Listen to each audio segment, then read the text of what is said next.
Naga Sastra dan Sabuk Inten. Audiobook, novel silat.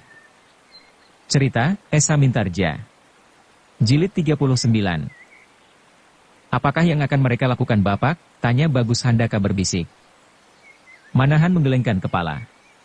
Entahlah, jawabnya. Adakah lurah itu akan menyerang Sawung Sariti? Tanya Handaka seterusnya. Pasti tidak, jawab Manahan. Kalau demikian dari siapa lurah itu mengharapkan hadiah? Handaka mengangguk-angguk. Tetapi pikirannya menjadi bertambah kalut. Mungkin pekerjaan kita besok ada hubungannya dengan peristiwa ini, kata Manahan kemudian. Ya, mungkin demikian Bapak, sahut Handaka. Setelah itu kembali mereka berdiam diri, mereka reka dan menebak-nebak apakah yang kira-kira akan terjadi. Dalam pada itu terdengarlah Wiradapa menutup pintu dan kemudian terdengar ia berkata kepada istrinya, Nyai, tidurlah di ruang belakang. Jangan pedulikan apa yang terjadi. Ada apakah sebenarnya Kakang? Dan kenapa Kakang tidak mau bekerja sama dengan Kakang Lurah? Tanya istrinya. Tak ada apa-apa. Tetapi sekali lagi, jangan pedulikan apa yang terjadi, jawab Wiradapa. Tetapi, terdengar istrinya masih akan bertanya. Sudahlah Nyai, potong suaminya, tak ada apa-apa yang terjadi. Kemudian istri Wiradapa tidak berkata apa-apa lagi. Kemudian terdengar ia pergi ke ruang belakang, dekat dengan ruang Manahan. Setelah itu terdengar gemerincing senjata. Agaknya Wiradapa bersiap-siap untuk menghadapi setiap kemungkinan. Manahan dan Handaka menjadi semakin bertanya-tanya di dalam hati. Begitu penting agaknya persoalan yang dihadapi oleh Wiradapa, sehingga ia terpaksa menyiapkan senjata untuk menghadapi orang yang telah berpuluh tahun bekerja bersama-sama. Kemudian kembali malam ditelan sepi. Yang terdengar hanyalah suara jengkerik dan angkup nangka bercuit-cuit. Tetapi dalam setiap dada orang-orang di dalam rumah itu, berdeburan dengan riuhnya, kekhawatiran, kecemasan dan keinginan tahu tentang apa yang bakal terjadi. Sampai tengah malam, kesepian malam berjalan tanpa terganggu. Manahan dan Handaka sudah berbaring di pembaringan mereka. Namun mereka sama sekali tidak meninggalkan kewaspadaan. Meskipun mereka tidak berjanji, namun di dalam hati mereka masing-masing tersimpan suatu keinginan untuk membantu Wiradapa kalau kemudian terjadi sesuatu, apabila dianggap perlu. Dengan diam-diam Manahan meraba-raba dinding. Kalau terpaksa dinding kayu dan bambu itu harus dijebolnya untuk dapat dengan segera sampai di ruang dalam. Baru ketika tengah malam itu telah lewat, terjadilah sesuatu. Beberapa orang terdengar hilir mudik di halaman, bahkan beberapa di antaranya telah berada di halaman belakang. Hati Manahan dan Handaka kemudian berdebar-debar pula. Karena itu, meskipun mereka masih tetap berbaring, tetapi siap untuk melakukan setiap gerakan yang perlu. Apalagi ketika dengan telinga yang tajam mereka mendengar ada nafas orang dekat di muka pintu ruang, malahan mereka melihat pula dinding ruang itu bergerak-gerak. Pastilah bahwa ada orang yang sedang mengintip.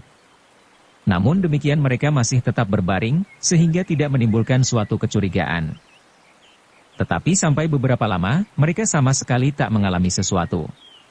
Meskipun langkah-langkah di halaman masih saja terdengar, namun agaknya mereka, yang hilir mudik itu tak berbuat lain kecuali berjalan ke sana kemari. Sehingga dengan demikian Manahan menduga bahwa orang-orang itu hanyalah ditugaskan untuk mengawasi Wiradapa. Sedang Wiradapa agaknya tidak mau membuat perkara. Ia masih tetap di dalam rumahnya, meskipun masih juga kadang-kadang terdengar suara senjatanya yang agaknya tak lepas dari tangannya. Dengan demikian rumah itu diliputi oleh ketegangan yang semakin memuncak.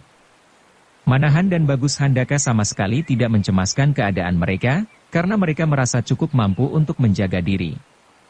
Tetapi mereka menjadi tegang pula, karena teka-teki yang mengetuk-ngetuk perasaan mereka terus-menerus sejak siang tadi. Mereka ingin teka-teki itu segera terpecahkan. Tetapi ketika malam sudah semakin dalam, terdengarlah hiruk-pikuk di kejauhan.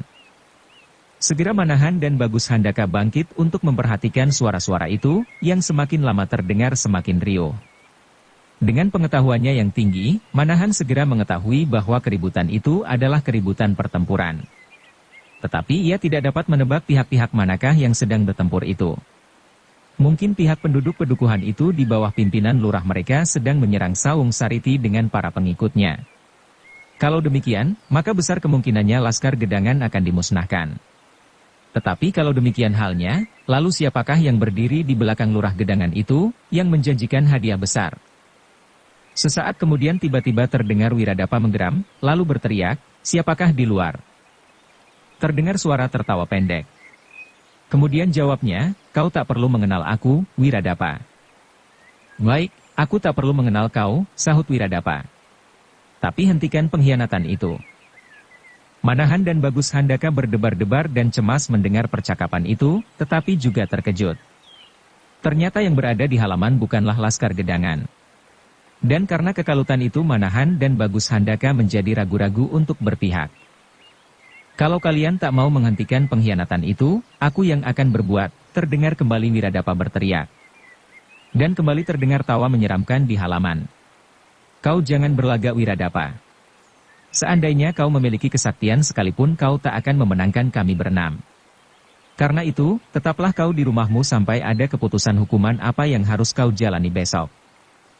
Gila, potong Wiradapa. Kau kira aku sebangsa cacing yang tak mampu berbuat apa-apa. Cobalah kalian, meskipun berenam memasuki rumahku ini.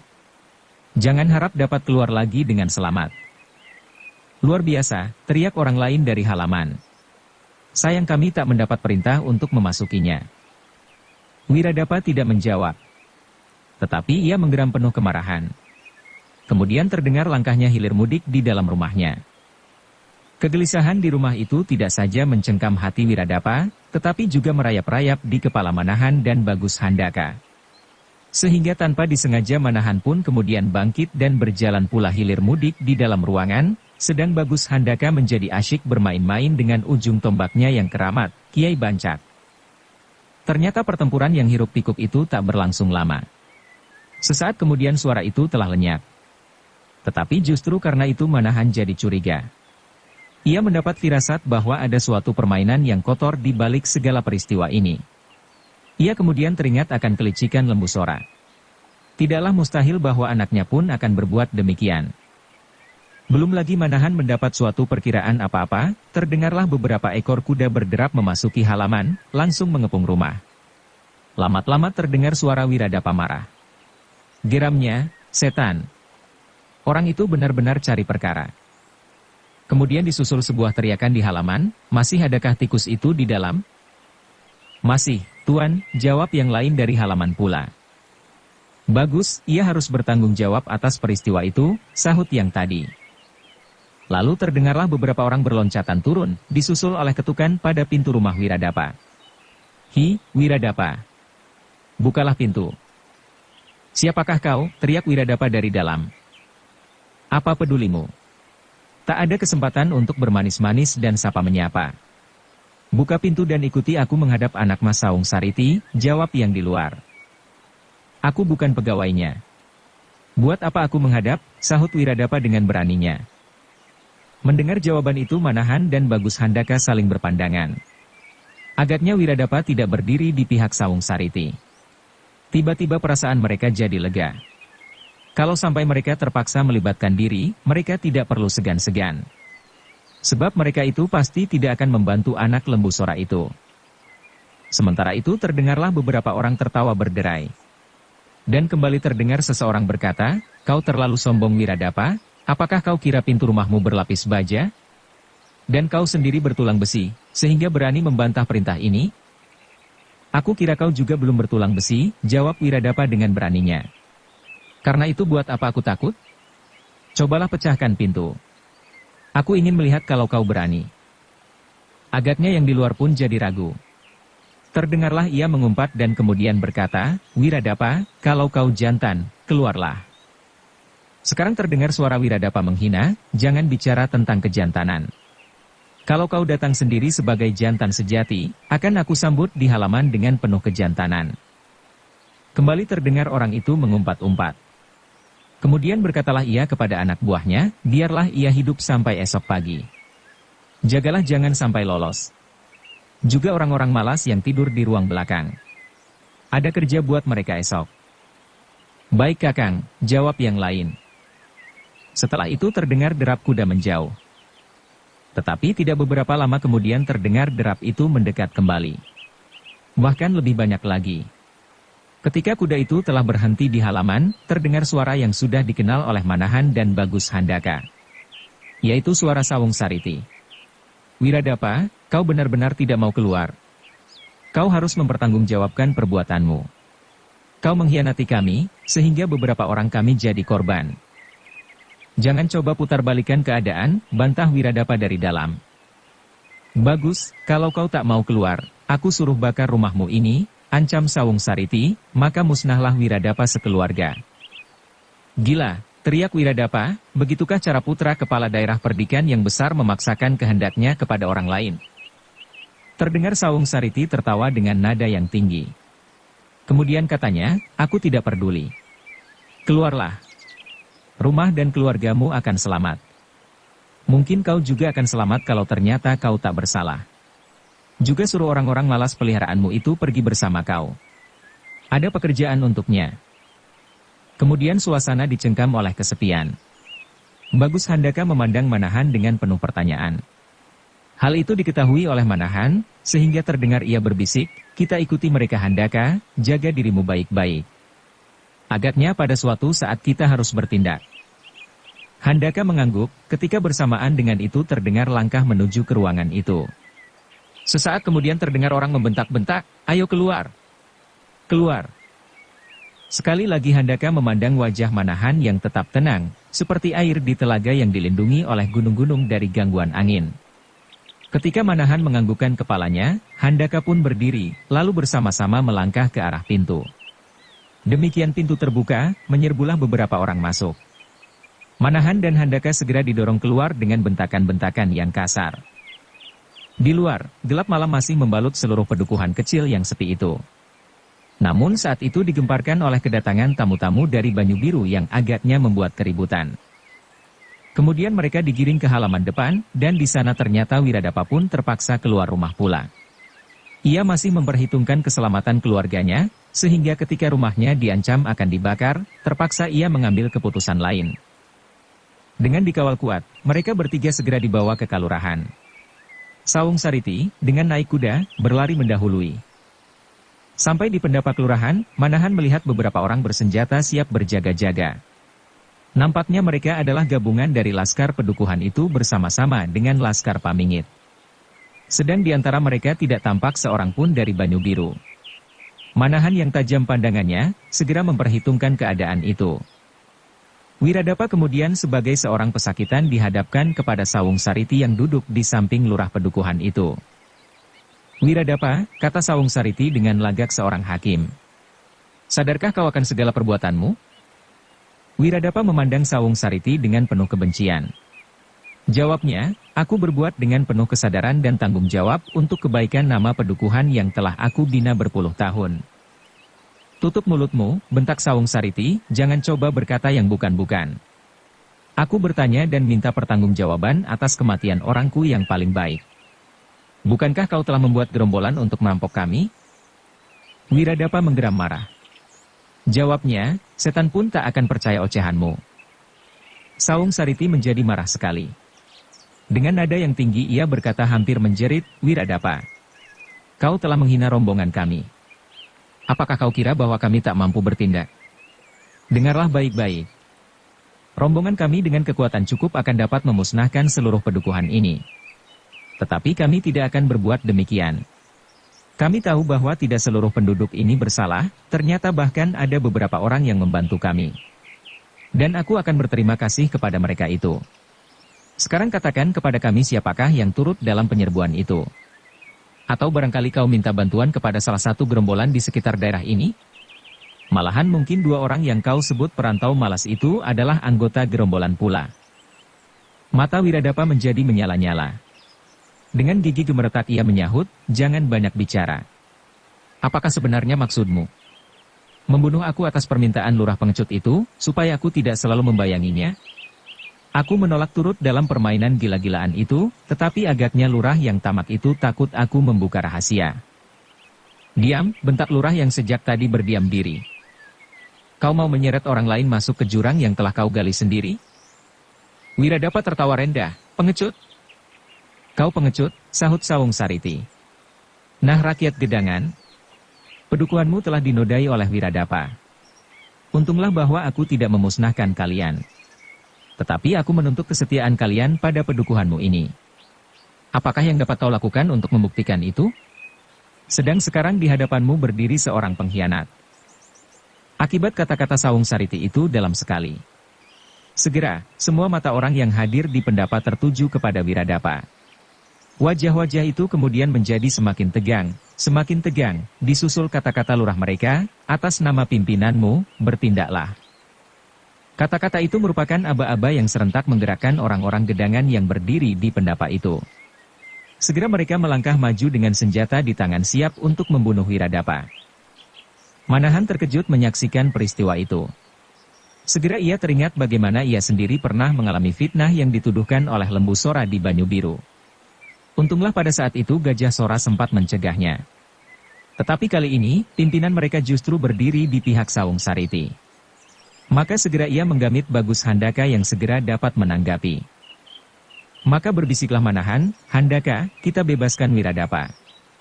Tetapi aku tetap ingin mengetahui siapakah yang terbunuh di antara rombongan Sawung Sariti. Karena itu marilah kita menarik perhatian mereka dengan melarikan diri. Tetapi ingat, kita harus tertangkap. Lalu apakah mereka tidak akan membunuh kita? Tanya Handaka. Tidak, sebab ada sesuatu yang harus kita lakukan. Mungkin sesuatu yang sangat rahasia. Baru sesudah itu kita akan dibunuh, jawab Manahan. Bagus Handaka menarik nafas. Tugas itu sebenarnya sangat berat dan berbahaya. Manahan dapat membaca perasaan Handaka itu, namun ia hanya tersenyum. Ketika orang-orang di pendapa sudah semakin ribut, tiba-tiba meloncatlah Manahan melarikan diri diikuti oleh Bagus Handaka. Tetapi mereka sama sekali tidak berusaha untuk bersembunyi. Dengan ketolol-tololan mereka berlari sepanjang jalan pedukuhan. Melihat Manahan dan Bagus Handaka lari, beberapa orang berteriak-teriak memanggil, dan beberapa orang yang cepat berpikir segera mengejarnya.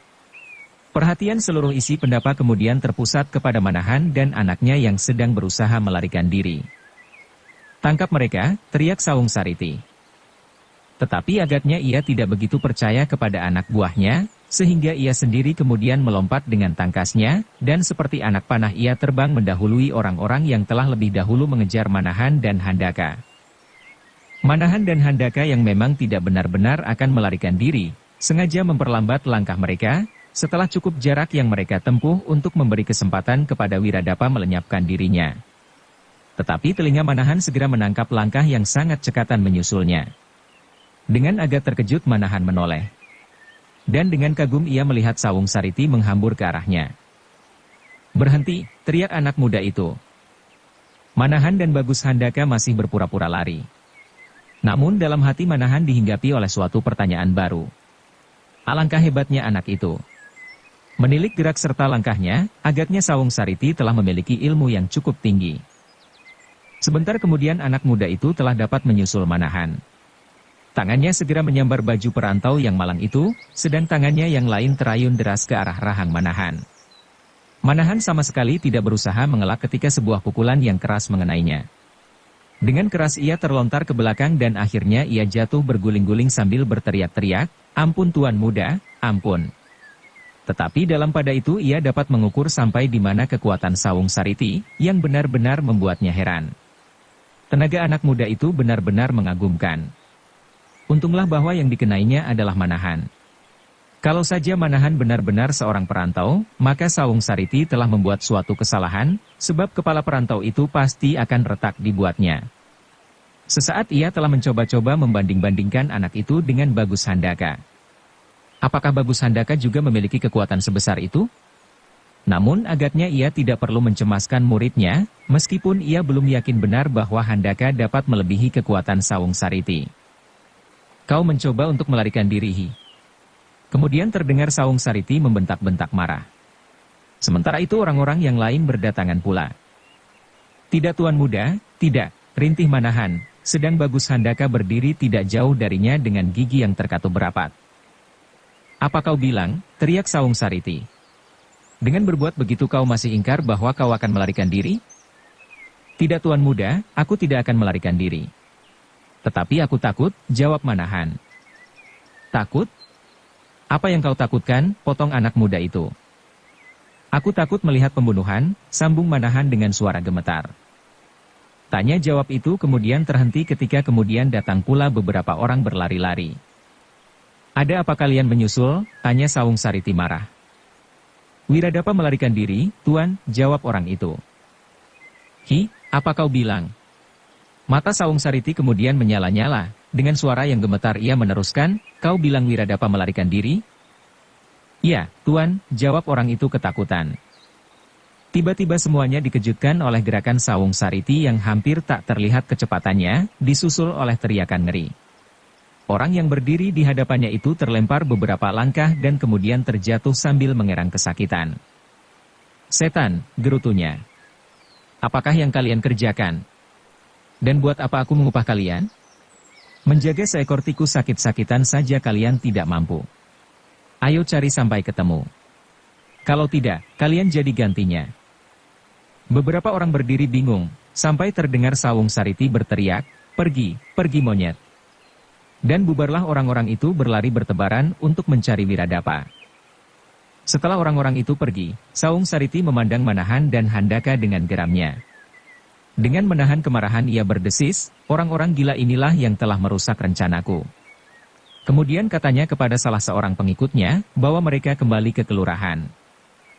Beberapa orang segera bergerak menangkap tangan Manahan dan Handaka. Dengan kasarnya mereka didorong-dorong, bahkan kadang-kadang ditendang-tendang untuk pergi kembali ke pendapa kelurahan. Sampai di pendapa kelurahan, Sawung Sariti membentak-bentak tak habis-habisnya. Beberapa buah tempat duduk dibanting-bantingnya hingga pecah berderak-derak. Semuanya memandang anak muda yang perkasa itu dengan ketakutan. Tetapi di antara segenap mata yang kecemasan itu, memancarlah keriangan di mata Bagus Handaka. Ia melihat kegesitan sikap Sawung Sariti. Dengan demikian ia menjadi gembira. Mudah-mudahan ia mendapat kesempatan yang baik. Bapak, bisik Handaka perlahan-lahan, anak muda itu hebat sekali. Mudah-mudahan aku mendapat kawan berlatih yang cukup baik. Mendengar bisik muridnya, Manahan tersenyum, namun ditahannya. Hati-hati, hati-hatilah. Agaknya ia pun memiliki ilmu yang cukup. Handaka masih akan berkata lagi, tetapi tidak jadi, karena terdengar Sawung Sariti berteriak, Paman Lurah Gedangan. Aku tidak mau rencanaku gagal sama sekali. Karena itu pekerjaan pemalas-pemalas itu tidak dapat ditunda sampai besok. Lurah Gedangan yang ketakutan pula segera menjawab, terserah Tuan. Perintahkan pada orang-orang itu semua untuk berjaga-jaga di luar. Besok mereka harus mengubur orang-orangku yang gugur. Tak seorang pun boleh meninggalkan pendapa, perintah Sawung Sariti lantang. Segera Lurah Gedangan itu menirukan perintah Sawung Sariti, bahkan sampai pada kata-katanya pun ia tidak berani mengubahnya. Manahan dan Handaka, terdengar Sawung Sariti memanggil. Aku mempunyai pekerjaan untukmu berdua. Aku tidak bisa menunggu sampai besok karena kau telah mencoba melarikan diri. Manahan dan Handaka pun segera berdiri sambil mengangguk hormat. Jawab Manahan, apapun yang diperintahkan kepada kami, selama kami mampu melakukannya, pasti akan kami junjung tinggi. Diam, bentak Sawung Sariti. Mau atau tidak mau bukanlah urusanku. Tetapi pekerjaan itu harus kau selesaikan. Mari ikuti aku. Manahan jadi ragu sebentar, tetapi kemudian segera ia naik ke pendapa diikuti oleh Handaka. Tetapi langkah mereka terhenti ketika terjadi ribut-ribut di luar. Ketika mereka menoleh, tampaklah Wiradapa digiring ke pendapa. Dari pelipisnya mengalir darah segar. Sedang 2-3 orang yang menangkapnya menderita luka-luka pula. Agaknya Wiradapa telah melawan dengan gagah berani. Monyet itu tertangkap pula, teriak Sawung Sariti. Ya, Tuan Muda, jawab salah seorang di antaranya dengan bangga. Bagus. Nah, kau akan aku ikut sertakan dengan para pemalas sahabat-sahabatmu ini. Ayo ikuti aku, perintahnya pula kepada Wiradapa. Kemudian beberapa orang mendorong Wiradapa dengan kuatnya sehingga hampir saja ia tertelungkup. Kalau kau tidak mencoba lari, hidupmu masih mungkin aku pertimbangkan, gerutu Sawung Sariti. Kemudian Manahan, Handaka dan Wiradapa segera dibawa masuk oleh Sawung Sariti dengan hanya diikuti oleh Lurah Gedangan dan pengawalnya. Sampai di ruang dalam, mereka melihat 3 sosok mayat terbujur di lantai. Sambil menyeringai Sawung Sariti berkata, lihat 3 di antara para korbanmu. Wiradapa tidak menjawab, hanya wajahnya yang menegang. Jangan berbuat tolol, bentak Sawung Sariti, dengan sekali pukul aku sanggup memecahkan kepala kalian bertiga. Setelah berkata demikian, Sawung Sariti membawa ketiga orang tawanan itu ke ruang yang lain. Mereka jadi terkejut pula ketika samar-samar di bawah sinar lampu mereka melihat pula sesosok tubuh terbaring diam. Itulah pekerjaan kalian, katanya. Kalian harus membawa mayat itu ke tempat yang akan ditunjukkan oleh Pak Lurah. Wiradapa memandang lurahnya dengan mata yang memancarkan perasaan dendam tiada taranya. Sehingga dari mulutnya meluncurlah umpatan yang kasar, "Kakang Lurah, kelakuanmu lebih rendah dari anjing. Dan sekarang kau mau mencuci bekas-bekasnya dengan melenyapkan aku." Wiradapa terpental menubruk dinding. Meskipun Sawung Sariti tidak mengerahkan segenap kekuatannya, namun telah cukup menjadikan mata Wiradapa berkunang-kunang. Tetapi Manahan kagum akan ketetapan hatinya. Meskipun dengan susah payah ia bangkit namun wajahnya masih memancarkan dendam dan kebencian. Ia sama sekali tidak takut menghadapi segala macam bencana yang akan dialami.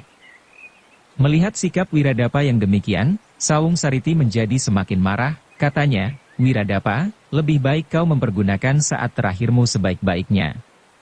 Atas kemurahan hatiku, sesudah kau bertiga mengubur mayat itu, kalian boleh memilih cara yang kau anggap baik untuk membunuh kalian, dengan demikian kalian tidak akan membuka rahasia tempat pemakaman nanti." Mendengar kata-kata itu, hati Manahan berdesir hebat. Inilah agaknya permainan yang dilakukan oleh Sawung Sariti. Sampai sekian, beberapa hal telah dapat diduga oleh Manahan. Agaknya Sawung Sariti telah bersekutu dengan Lurah Gedangan. Lurah itu harus berhubungan dengan orang-orang yang harus menyerang mereka. Beberapa korban harus jatuh, dan diantaranya terdapat seorang yang penting. Orang itu pasti merupakan bayangan yang menakutkan bagi Sawung Sariti, sehingga harus disingkirkan dengan tidak meninggalkan kesan. Sampai kuburannya pun harus dirahasiakan pula. Kalau kemudian ternyata diketahui bahwa orang itu terbunuh, Sawung Sariti pun dapat cuci tangan. Pembunuhan itu dilakukan oleh gerombolan perampok yang akan merampok rombongan mereka, dan mayatnya tidak diketahui. Tetapi apabila mungkin orang itu hanya akan dinyatakan hilang, pergi tidak pamit dan sebagainya. Dalam kesibukannya Manahan dikejutkan oleh bentakan Sawung Sariti, "Ayo cepat, apa yang kalian tunggu lagi? Kalau kalian sampai berbuat aneh-aneh, maka akulah yang akan menentukan jalan kematian yang harus kau tempuh. Aku dapat berbuat apa saja yang mungkin tidak kalian duga-duga." Agaknya Wiradapa berkeberatan dengan persetujuan itu. Ia lebih baik mati di tempat daripada harus menurut perintah gila-gilaan itu. Tetapi Manahan yang mula-mula melangkah maju disusul oleh Handaka. Wiradapa memandang Manahan dan Handaka dengan mata yang kecewa dan menghina. "Kalian mau melakukan perbuatan itu? Pengecut! Matilah sebagai seorang jantan." Sekali lagi kata Wiradapa terputus oleh sebuah pukulan yang keras. Tetapi kali ini ia mengelak. Bahkan ia membalas menyerang pula. Kembali Manahan kagum melihat kejantanan orang itu, meskipun ia yakin bahwa Sawung Sariti bukanlah lawannya. Dan itu ternyata dalam beberapa saat yang pendek saja. Dengan cepatnya Sawung Sariti berhasil menangkap tangan Wiradapa, dan sekali putar Wiradapa sudah tidak berdaya lagi. "Orang gila," geram Sawung Sariti, dan kemudian katanya kepada Manahan, "Kau akan mendapat pekerjaan baru nanti. Mengubur orang ini hidup-hidup." Hati Manahan dan Handaka terlonjak mendengar perintah itu. Namun hal itu lebih baik. Sebab dengan demikian ada kesempatan baginya untuk menolong orang itu. Kemudian justru Manahan dan Handaka yang tidak sabar lagi. Segera ia ingin mengetahui siapakah yang terbaring di hadapannya itu. Maka ketika ia sudah berdiri di samping mayat itu, cepat tangannya bergerak menarik kerudungnya. "Hi!" teriak Sawung Sariti terkejut. "Apa yang kau lakukan itu? Apakah kau juga ingin mendapat hukuman yang sama dengan orang ini?" Tetapi Manahan sama sekali tak mempedulikan teriakan Sawung Sariti itu, sehingga akhirnya terbukalah kerudung mayat itu. Dengan demikian, di bawah sinar lampu yang samar-samar, yang seolah ikut serta berduka atas kematian beberapa orang yang tak berdosa, Manahan dan Handaka dapat melihat siapakah yang terbaring tak bergerak di hadapannya dengan wajah putih pucat serta membayangkan ketulusan hatinya. Melihat wajah yang pucat itu Manahan dan Bagus Handaka terlonjak. Hatinya bergelora seperti akan memecahkan dadanya, sehingga kemudian tubuhnya menggigil hebat. Sementara itu terdengarlah Sawung Sariti menghardik penuh kemarahan, "Ih, pemalas-pemalas yang tak tahu diri. Apa urusanmu dengan mayat itu, sehingga kau berani membuka kerudungnya? Ingat, bahwa aku dapat membunuhmu dengan cara yang lebih hebat daripada dikubur hidup-hidup." Tetapi Manahan dan Bagus Handaka tidak mendengar suara itu. Mereka sedang berjuang untuk menguasai perasaannya. Namun agaknya Bagus Handaka sudah tidak kuasa lagi menahan dirinya. Seperti kilat ia meloncat dan sekejap kemudian ia sudah berdiri di hadapan Sawung Sariti. Sawung Sariti, Lurah Gedangan, Wiradapa dan 2 orang pengawal Sawung Sariti terkejut melihat gerakan itu. Apalagi ketika dengan gigi gemeretak Handaka berteriak nyaring, "Sawung Sariti, kau benar-benar biadab. Apakah keuntunganmu dengan membunuh Paman Sawung Rana? Mungkin kau takut bahwa pada suatu ketika orang mengetahui bahwa kau sama sekali tak berhak mengaku diri putra kepala tanah perdikan Banyu Biru. Karena itu kau menganggap perlu untuk menyingkirkan orang yang paling mengetahui keadaan yang sebenarnya." Karena terkejut, untuk beberapa lama Sawung Sariti berdiri seperti patung.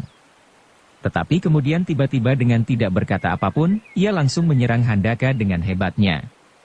Tangannya dengan keras mengarah ke rahang, sedang tangannya yang lain menyambar leher. Ia bermaksud melumpuhkan lawannya dengan sekali gerak. Tetapi ternyata anak perantau malas yang berdiri di hadapannya itu benar-benar telah membingungkan benaknya. Dengan gerak yang tangkas Handaka menggeser tubuhnya sehingga serangan Sawung Sariti tidak mengenai sasarannya. Kembali Sawung Sariti terpaku. Tetapi hanya sesaat. Ia sadar bahwa ia harus menyelamatkan dirinya ketika Handaka membalas menyerangnya. Sehingga sekejap kemudian terjadilah pertempuran di antara kedua anak muda itu. Namun sampai sekian Sawung Sariti masih sangat merendahkan lawannya. Ketika para pengawalnya akan bertindak, ia berteriak dengan sombongnya, "Biarkan anak yang sombong itu mengenal aku dengan baik. Jangan diganggu." Maka berlangsunglah kemudian perkelahian yang sengit. Karena Sawung Sariti bertempur seorang diri, Manahan pun tidak beranjak dari tempatnya berdiri. Malah tiba-tiba timbul keinginannya untuk mengetahui sampai di mana perbandingan ilmu yang dimiliki oleh kedua anak muda itu. Beberapa saat kemudian, Sawung Sariti segera diganggu oleh kerisauan hatinya. Karena sama sekali ia tidak menduga bahwa anak perantau malas itu mampu melawannya sampai beberapa lama. Karena itu semakin mendidihlah darahnya. Timbullah berbagai dugaan mengenai anak itu. Sehingga sambil bertempur berteriaklah ia, "Hei anak gila, apakah kau belum pernah mendengar nama Sawung Sariti dengan baik? Atau barangkali kau baru sekarat? Nah katakan kepadaku siapakah sebenarnya kau ini? Mungkin benar dugaanku bahwa kau adalah salah seorang dari gerombolan perampok, menilik ketangkasanmu. Tetapi jangan mimpi dapat meluputkan diri dari hukumanku atas kelancanganmu ini." Bagus Handaka memberi kesempatan Sawung Sariti sampai habis berbicara, tetapi setelah itu seperti angin ribut ia menyerang dengan dahsyatnya. Sekali lagi Sawung Sariti terkejut. Dengan agak sibuk ia berusaha membebaskan dirinya. Untunglah bahwa ia pun memiliki kepandaian yang cukup sehingga dengan suatu gerakan melingkar dan meloncat ia dapat menghindari serangan Bagus Handaka. Kemudian pertempuran itu menjadi semakin sengit. Sedang Sawung Sariti menjadi semakin heran pula melihat tandang lawannya. Tetapi Manahan yang menyaksikan pertempuran itu tidak pula kalah herannya. Ia melihat Sawung Sariti dapat mengimbangi muridnya. Ia tahu pasti bahwa seandainya ilmu yang diterimanya khusus dari ayahnya, maka mustahil bahwa dalam waktu yang singkat itu Sawung Sariti telah memiliki ilmu yang sedemikian tinggi. Akhirnya Manahan sampai pada suatu kesimpulan yang sangat menggelisahkan, bahkan menyedihkan hatinya. Ia menduga bahwa sepeninggalnya, Ki Ageng Sora Dipayana telah kembali ke Banyu Biru, dengan atau tanpa Kiai Nagasasra dan Kiai Sabuk Inten. Tetapi menilik Sawung Sariti masih mencarinya, maka kemungkinan besar kedua keris itu masih belum diketemukan. Tetapi agaknya orang tua itu telah menerima keterangan yang salah tentang daerah perdikan itu. Dengan licinnya Lembu Sora pasti membujuknya, sehingga orang tua itu percaya pada kisah yang disusunnya. Maka karena tidak ada keturunan lain yang dapat diharap meneruskan dan mewarisi ilmunya, maka Sawung Sariti telah menerima langsung pelajaran dari orang tua itu. Pertempuran itu berlangsung semakin lama semakin dahsyat. Sedang hati Manahan semakin gelisah pula. Sebab ia melihat pertarungan antara hidup dan mati dari cabang perguruan Ki Ageng Sora Dipayana. Dua orang sahabat yang pada masa-masa yang silam selalu bekerja bersama untuk kesejahteraan umat manusia.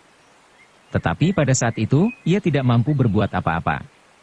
Manahan sama sekali tidak dapat melerainya, karena apa yang dilakukan oleh Sawung Sariti telah jauh menyimpang dari sifat keutamaan ilmu Ki Ageng Soradipayana. Sedang agaknya Kiai Ageng Soradipayana telah bekerja mati-matian menurunkan ilmu itu kepadanya. Ternyata dengan ketangkasan dan keperkasaan Sawung Sariti, yang dengan tangkasnya, bertempur melawan Bagus Handaka. Untunglah bahwa Bagus Handaka pernah mengalami kemajuan yang pesat sekali, selama 6 malam di pantai Tegal Arang. Di mana seorang yang berilmu mumpuni berpura-pura menyerangnya setiap malam berturut-turut. Kalau seandainya Bagus Handaka hanya melulu menerima pelajaran darinya tanpa suatu loncatan, maka bagaimana bisa muridnya itu mampu melawan murid Ki Ageng Soradipayana? Tetapi ternyata bahwa kedua anak itu berimbang.